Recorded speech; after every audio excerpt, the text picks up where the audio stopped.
Okay, so this talk is going to get quite biblical, okay? There's going to be good guys and bad guys. And I hope that everybody in here by the end of the talk will be a good guy, okay? So, you know, if you want to boo and cheer when I do the bad guys things, you're more than welcome. But now I have to go into actually what we're talking about. Our industry is in crisis. There's lots of reasons, but the root cause, as in all good stories, is deception and greed. I will talk today about how to solve this problem. Our industry is at a crossroad, and greed has played a major part in the destruction of a once proud industry. It's not a supply issue. There's plenty of shrimp in the Gulf, so what's happening? It's a demand issue. Shrimpers are not getting their fair share, and consumers are not getting what they are paying for. Rampant fraud driven by restaurants and festivals, obviously unlike this one, which is perfect and pristine and supports the shrimpers. Round of applause for this festival, please. Thank you. I'll just say that was pathetic. So anyway, thank you for the organizer of this event for honoring our industry. But hang on to this thought, let's talk about history. History, first of all, about me, because nobody knows who I am. And everybody understands because of my accent, I do not come from this country. I grew up in Devon. Yeah. Speaking to the microphone a little bit further, sorry. I grew up in Devon. It's a remote little place in the middle of England, and it was a center of a fishing community that died. And I don't really want that to happen over here. I'm a commercial fishery scientist, which means I spent way too long at school.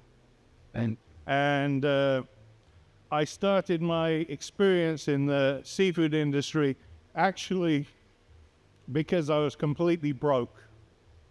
And I was working down in Plymouth on my degree, and I was actually asked to go out drinking with my friends, and I couldn't afford it. So I used to go down to the fish market, and somebody took pity on me and said, hey, if you want to sell some shrimp where you grew up and some fish where you grew up, I'll front you the money, and you go away for the weekend, you sell what you got, and come back and pay me back. So believe it or not, I actually took 2 large duffel bags full of seafood on the equivalent of a Greyhound bus, drove it all the way to where I grew up, sold it, came back with money, and hey presto, I was making money. Really, really cool. Second time I did it, they allowed me on the bus. Third time they did it, they wouldn't allow me on the bus anymore. But so basically, I've been involved in the seafood business my entire life, and it's something that's very, very dear to me. When I was about 30 years old, I was headhunted by some strange American company to come over here and start working over here. And I've enjoyed the culture of the place since then. My company is a private consulting company, but now we've entered into the field of helping people. And to that matter, we developed the rapid genetic test. The rapid genetic test is simple, it's stupid, and it's cheap. And that's the most important thing. Simple, stupid, cheap, and very reliable, okay? Now, let me talk about the history of Louisiana that most people don't know about in the seafood industry. Yeah. Has anybody got any idea about the freshwater commercial fishing industry in Louisiana? Believe it or not, in the 1920s and 1930s, the industry was so large, it was based out of Simsport, and they used to have dedicated trains taking freshwater fish from Simsport area up into Chicago and Detroit. Dedicated trains every week. The industry had tens of thousands of people working, and now it's died out. The reason it died out is pretty simple. Somebody discovered that they could freeze fish in Iceland and Norway and sell it in the United States for a profit. That sounds really, really, really similar to the shrimp industry over here. And we do not want that to happen. Also, we would love, we would love to actually start the freshwater fish industry back up again. Do you know how many miles of navigable waterways there are in Louisiana? There's over 5,000 miles. Do you know how many acres of fresh water there are in Louisiana? Over 2 million acres. If you were only to harvest 400 pounds per acre, you would be able to supply the world with 350 40-foot containers of frozen fish every week without affecting the supply. So there's an industry that's there and not there that could be the same or bigger than forestry. It's an amazing industry. Now, that's one thing that most people don't know. It wasn't until the 1970s that saltwater harvest value actually overtook the freshwater harvest value in Louisiana. So then, you know, everything about Louisiana screams productivity. Most inshore waters and freshwaters are relatively shallow. They're very, very productive. And you can see that everything grows in Louisiana. We have this amazing opportunity to make many large industries, not just shrimp, from our coastal fisheries, from our freshwater fisheries, and our offshore fisheries. So what we have with the inshore saltwater fisheries is 30, 40 years ago, it wasn't just shrimp that was caught inshore. Everything was caught inshore in Louisiana. But the removal of redfish from being able to harvest by commercial fishermen and the stopping of gill nets basically destroyed that industry. So we have a large piece of the inshore industry that is not actually being harvested right now, which could increase the economic opportunities for inshore fishermen. So that's one thing that's important. Now, because our industry has been starved of money, there is no opportunity for capital investment. So our infrastructure is rotting and slowly declining to a point where there is really no infrastructure. Now, we basically look at situations within a market and we look at supply and demand. Now, a lot of the seafood organizations and shrimp organizations take the supply side of it and try controlling that by imposing levies and duties and tariffs on imported shrimp. We actually believe that the most important thing in our industry is to actually change the demand. Because has anybody got any idea what percentage of shrimp in the United States that are sold are imported? Anybody? 95. Yeah, you know the answer. He's cheating. It's between 93 and 95%. So, Pretty close to the line. yeah, sorry, I'm going to headbutt this damn thing in a minute. Okay, can you hear me now? Okay. So anyway, 95% of the shrimp sold in this country is imported. That basically means 5%. All we have to do is sell 5%. That should be simple, right? Unfortunately, it's not that simple, because what's actually gradually happened is places that used to sell Gulf shrimp and were proud of selling Gulf shrimp have gone for a cheaper, easier solution. And what they're doing is they're using imported shrimp instead of Gulf shrimp. Now, we at SeaD Consulting have no problem with a Chinese restaurant selling imported shrimp on a menu item. What we have a problem with is when somebody has a picture of the boat on the wall and nets on the corner and like a term like shrimper's net catch for their peel and eat entree. Come on, it should be Gulf shrimp. It has to be Gulf shrimp. So what we've actually done is we spent some time and work 3 or 4 years with Florida State University, because they're better than LSU at this. We spent 3 or 4 years with them, and we've developed a test that is rapid, very reliable, and can actually identify imported shrimp in a cooked raw recipe condition in less than 2 hours. And because of that, we have rewritten a way to hold people accountable. Now, I assume that everybody here heard about the shrimp festival in Morgan City.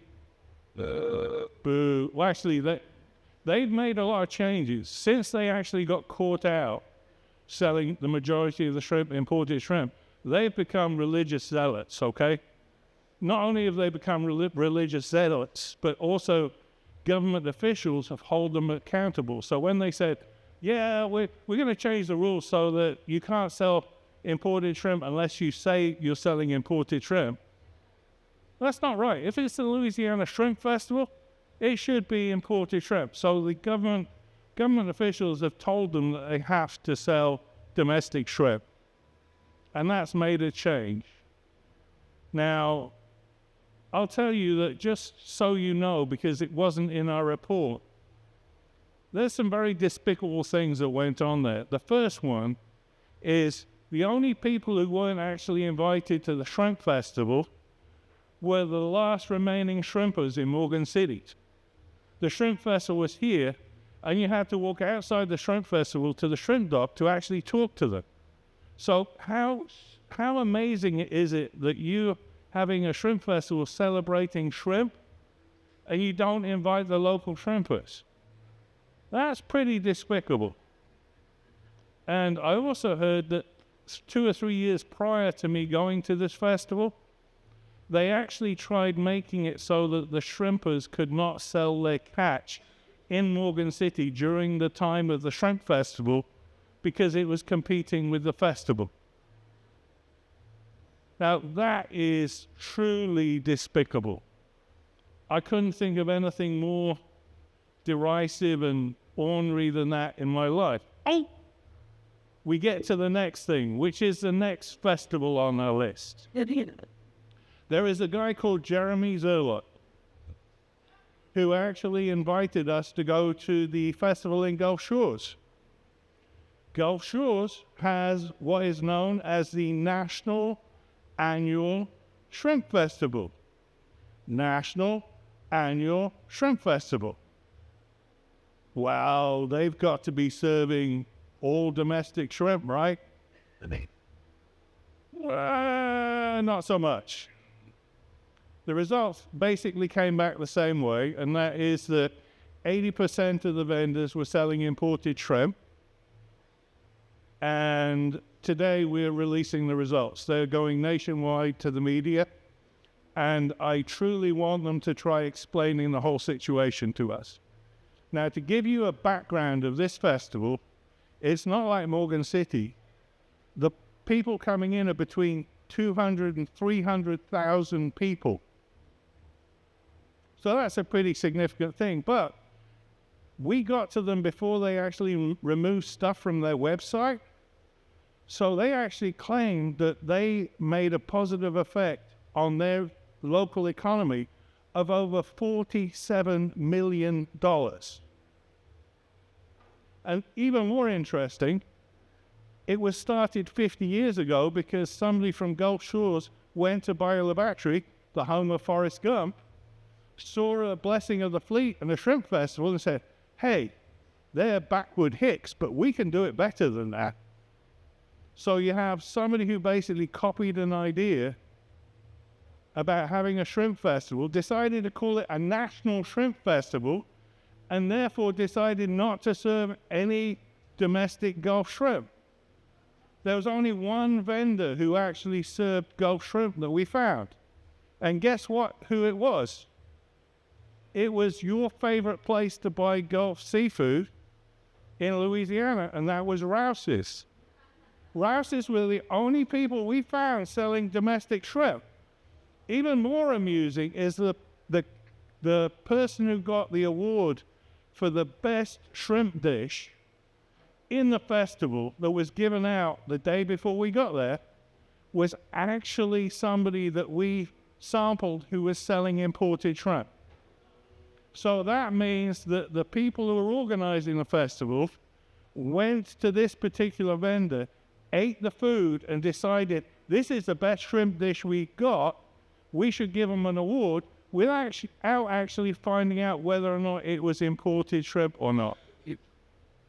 Now, they did do one thing that was really clever. I believe after the Morgan City results came out, they actually turned around and said, if you get caught selling imported shrimp, we're going to fine you $500. They put it in the contract. But guess what? I can say that if you go over 60 miles per hour, I'm going to find you $500. If you don't have a speed gun or a radar to detect you going over 50 miles per hour, there's no enforcement. They didn't do any enforcement. They're just truly despicable, horrible people. Now, we went after horrible people. Should I have been ruder? Okay. They're absolute, yeah. So anyway, this is the situation now. We've gone after the festivals, okay? And the reason we went after the festivals is because they're the shiny objects. But the real problem is restaurants. And restaurants have a very strong lobby. So what we have to do is we have to start going after restaurants in a more sophisticated and careful way. And we're going to get some feedback. But we are going to be rolling out an inspection program on restaurants. We're going to randomly choose cities, particularly in Louisiana. We're going to randomly choose 20 restaurants. We're going to go to them and we're going to test them for authenticity. And we're going to find the wrongdoers and find the people who are doing the good job. The people who are going to do the good job, we're going to clap them and give them accolades. We're going to tell everybody who they are. And the people who are doing the wrong thing will get a telephone call from one of us saying, you know, we're not going to tell anybody who you are, but if you do it again, we will. Because we don't want just to keep the status quo. We want people who claim they're serving Gulf shrimp to serve Gulf shrimp. Because if we have those people serving Gulf shrimp, then every single pound of shrimp that is available to be harvested in the Gulf can be sold and can be sold for a premium. If you add money into our industry, it will blossom. You will see investment. You'll see people coming into the industry, which is not happening right now. So let's go through what we consider economic fraud. Okay. In the seafood industry, as far as I'm concerned, you have 3 different types of economic fraud. You have situational fraud, you have branding fraud, and then you have the last one, which is basically fraud by omission. Now, situational fraud is sort of difficult to explain, but very simple if you give an example. If you're overlooking a harbor and you're watching a shrimp boat coming in and you order a plate of shrimp, you naturally assume that that shrimp has come from that harbor, or at least is local shrimp. What you actually find is the restaurants that are located in places like that, 90% of the time of them, they're selling imported shrimp, which is despicable. The next thing is branding, and that is, if you call it Bubba Gump Shrimp Company, for instance, you have a term for the peel and eat shrimp called shrimper's net catch. If you have a Happy Meal in the shape of a fishing boat, it sort of implies that you're selling Gulf shrimp. Now, when you don't sell Gulf shrimp into that environment, first of all, you're defrauding your guest, and secondly, you're profiting on the hard work and history of the Gulf of Mexico. So my situation is very, very simple, and that is that we need to call out every single wrongdoer in our industry. I can't do that on my own. I think the state of Louisiana can do it. They passed a lot of legislation, but we have to ensure that the legislation they have is enforced, and that's why we're going to start genetic testing independently.